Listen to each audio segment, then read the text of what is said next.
कौशलपुर राज्य में एक संगीत के महापंडित रहते थे। उनका नाम था आचार्य श्रीगुप्त। उन्हें राज दरबार में राजा के विशिष्ट दरबारियों में गिना जाता था। राजा को कला और संगीत में विशेष रुचि थी। राजा उनका बहुत सम्मान करते थे। आचार्य को अपने पद और मिलने वाले सम्मान के कारण अहंकार आ गया। उन्हें लगने लगा कि संगीत में उनसे बड़ा कोई विद्वान है ही नहीं। कई बार विद्वान राजदरबार में स्थान पाने के लिए आते थे। राजा उनको आचार्य के पास संगीत की परीक्षा देने भेज देते, परंतु आचार्य उन सबका तिरस्कार करके अयोग्य घोषित कर देते थे। परंतु एक बार कुछ ऐसा हुआ जिससे उनका सारा घमंड टूट गया। आचार्य के बढ़ते अहंकार और अन्य संगीत विद्वानों के प्रति उनका तिरस्कारपूर्ण रवैया राज्य के महामंत्री को बिल्कुल पसंद नहीं आता था। एक बार महामंत्री राज्य के काम से राज्य के ही एक गांव में गए। वहां उनको काम पूरा करते देर हो गई। रात हो गई थी, अतः वो गांव में ही वहां के जमींदार के यहाँ रुक गए। सुबह जब वो उठे तो उन्हें सुंदर वीणा वादन के साथ मधुर स्वर में गाने का स्वर सुनाई दिया। महामंत्री मंत्रमुग्ध से सुनते रहे। जब गाना खत्म हुआ तो उस गाने वाले से मिलने की तीव्र इच्छा महामंत्री को हुई। महामंत्री ने जमींदार से पूछा कि इतना सुंदर गाना कौन गा रहा था। जमींदार बोला, ये हमारे गांव का युवक केशव है।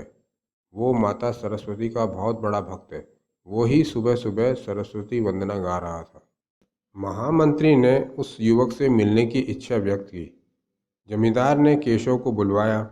महामंत्री केशव से बोले, तुम इतना सुंदर गाते हो, तुम राज दरबार में आकर अपनी विद्वता राजा को दिखाओ।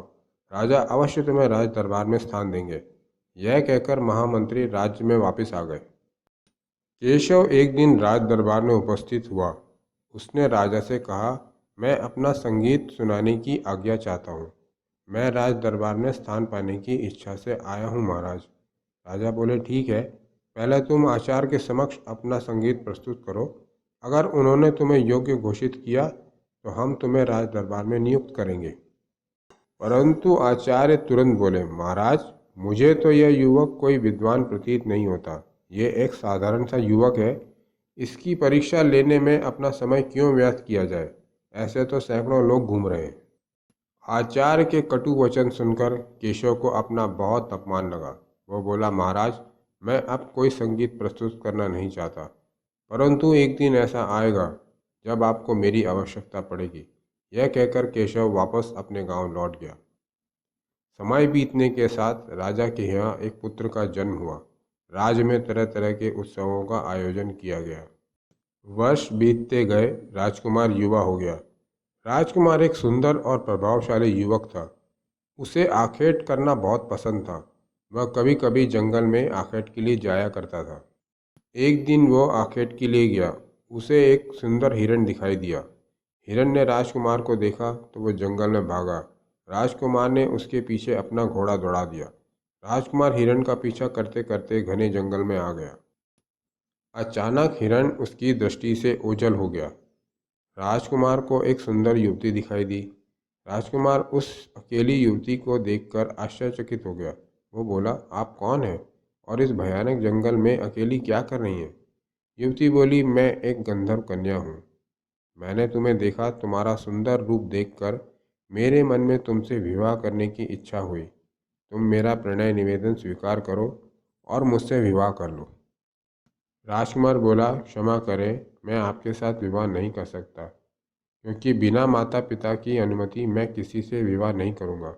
और दूसरी बात, मेरे माता पिता ने मेरा विवाह एक राजकुमारी के साथ निश्चित कर दिया है। इस पर वह युवती क्रोधित हो गई। वह तुरंत एक जादूगरनी में बदल गई और बोली, तुमने मेरा विवाह प्रस्ताव को ठुकरा कर मेरा अपमान किया है। अगर तुम मेरे नहीं हो सकते तो मैं तुम्हें किसी और का भी नहीं होने दूंगी।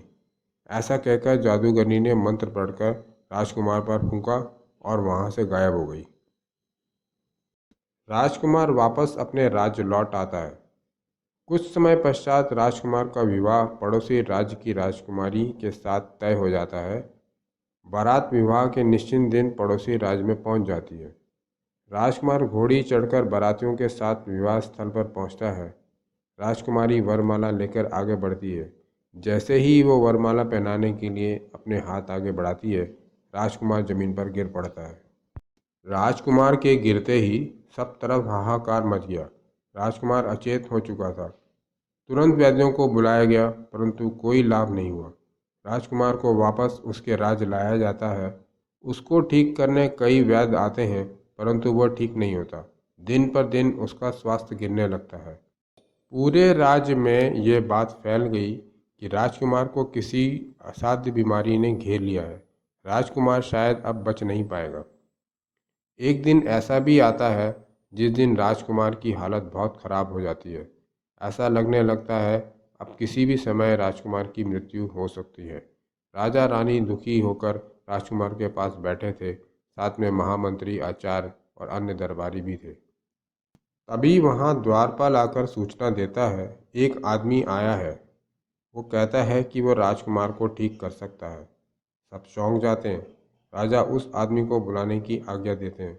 द्वारपाल उसको लेकर आता है। वह आदमी केशव था।